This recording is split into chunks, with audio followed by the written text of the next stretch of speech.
Look around you. The room you are in. How is it shaping the way you feel right now? That feeling isn't random. It comes from 5 forces: wood, fire, earth, metal, water. This isn't superstition or mysticism. It's an ancient system understanding how environments shape human behavior, long before psychology or interior design had names for it. If you are thinking, why does this room make me feel weird for no reason? That's exactly the point. Remembering these 5 is simple. Just look at your hand. Thumb is wood, the upward push. Index finger is fire, sparking, lighting. Middle finger, earth, the longest, the steadiest. Ring finger, the place where jewelry lives. Of course, ring finger is metal. Pinky is water, soft, flexible, drifting. You don't need to memorize anything. You've already carried the system. Again. Wood, fire, earth, metal, water. Wood, fire, earth, metal, water. If you step into Trump's Oval Office, gold is everywhere. In 5 elements terms, gold is pushed past balance. Gold stands for order, clarity, authority. But when it overwhelms a space, it stops creating order. It starts creating sharpness. Decisions come fast. Reactions come faster. Everything feels final, like a verdict. If you've ever walked into a room and instantly felt tense, even before anyone spoke, this is why. That edge becomes the tone of the presidency. Cabinet members rotate. Policies appear, reappear, disappear overnight. Metal doesn't bend. It resists until pressure builds too high. And slowly, the country mirrors it. Politics harden into sides. Conversations turn cutting. It starts in rooms. It ends in people. Well, this isn't about Trump as a person. It's about what happens when any space or any system gets stuck in one element too long. We've all lived in that kind of space. Some of us grew up in it. So, how do we break the imbalance? You add what metal lacks. A little wood to grow, a little fire to warm, a little earth to steady, and a little water to let things flow again. Well, we will get into details in just a moment. In other words, you bring back the elements that allow the space and the people inside it to breathe. A room is a mood machine. It runs on 5 forces. Whether you realize it or not, it's working on you every single day. Wood energy is that friend who wakes up one morning, buys a new planner, and announces they're finally going to change their life. And annoyingly, sometimes they do. In a room, wood looks like timber, bamboo, green tones, upward lines, and plants. Maybe too many plants. Wood gives you the itch to begin. A project, a book, a new version of yourself. If your space makes you feel restless, like you should be doing something, that's wood tapping you on the shoulder. Fire enters like the dramatic girl at a party. Loud and glamorous, impossible to ignore. It shows up as bold colors, statement lighting, candle glow, the art that demands attention. Fire brings movement and that wild feeling that something might happen tonight. If your house feels exciting but you can't relax, fire might be throwing the party without asking you. Earth is the weighted blanket of interior design. It doesn't shout.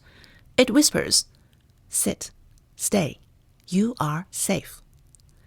You see it in warm neutrals, clay tones, linen, wool, pottery, textures that slow your body down before your mind catches up. Earth makes people linger, talk longer, and feel held. This is why some homes feel like a hug and others feel like a waiting room.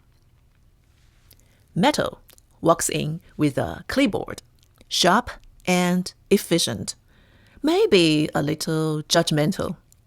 It looks like gray and white tones, clean geometry, metal finishes, and mirrors that show everything.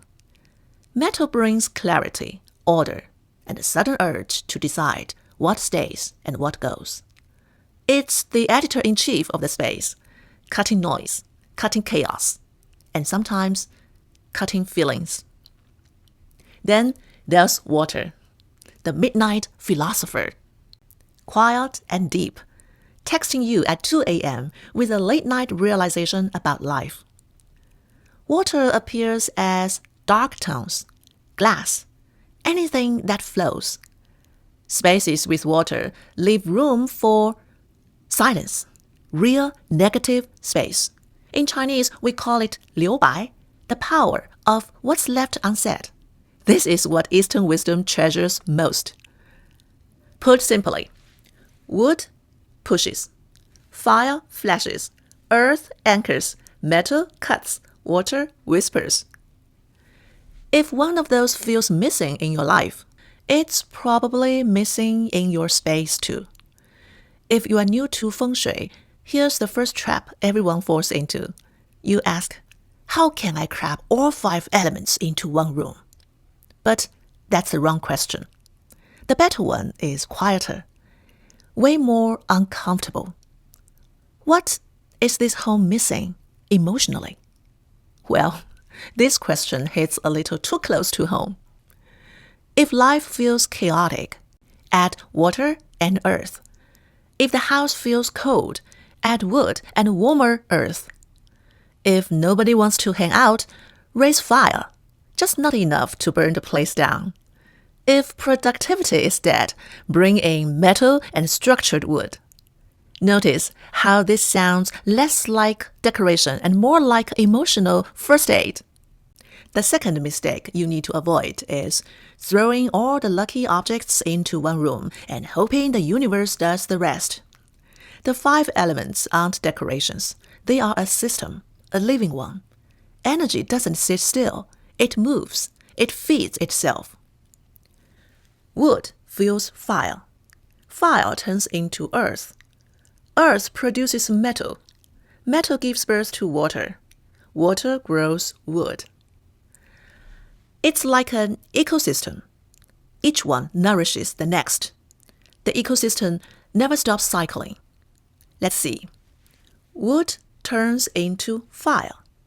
Wood is fuel. Without it, nothing ignites.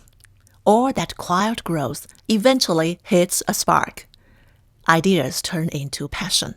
Potential turns into action. Fire is what happens when something finally can't stay contained anymore.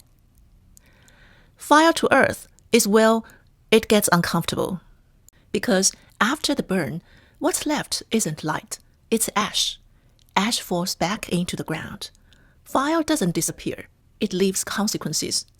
Every intense moment, every argument, every obsession, every power play eventually solidifies into something real, something you have to live with. And earth gives birth to metal. Metal comes from underground, from pressure, from stability. Real value doesn't come from chaos. Wealth and power only form when something underneath can actually hold them. Oh, I love this philosophy. And metal to water sounds abstract until you realize that ancients noticed something very simple. When metal cools, water gathers on it. Condensation. From that came the idea that structure creates flow. Order doesn't kill movement, it makes it possible. In real life and in rooms, when boundaries are clear, things actually move faster. Water to wood is the easiest one to feel. No water, no tree, period. Flow, emotion, nourishment, that's what makes growth possible. And that's why in spaces that feel safe, people change. They open up, they experiment, they create. Growth doesn't happen in survival mode. So, when you apply all this to interior design, the meaning is brutally simple. A good room isn't about stacking elements. It's about whether the energy can move. Bad rooms aren't ugly. They are blocked. Look at this room. Your eyes enters the space and immediately know where to go. The lines are clean, so the room feels structured. But that structure doesn't trap you. It guides you. Light hits the crystal chandelier, breaks apart, and travels downward, pulling your attention through the room instead of stopping it at the ceiling. Soft tones let your eyes breathe. Plants and wood introduce life.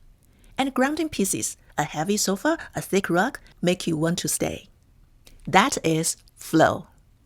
So here's the recap. Just look at your hand. Each finger reminds you of a force already shaping your life. Wood to grow, fire to connect, earth to stay, metal to decide, water to feel. Rooms aren't random. They push, warm, anchor, sharpen, or soften you, whether you notice it or not. When something's off, it's rarely bad design. It's missing energy. Balance isn't about adding more. It's about letting energy move. And once you know that, you will never walk into a room the same way again. Thank you for watching Sue Talk. Subscribe and learn something new every episode.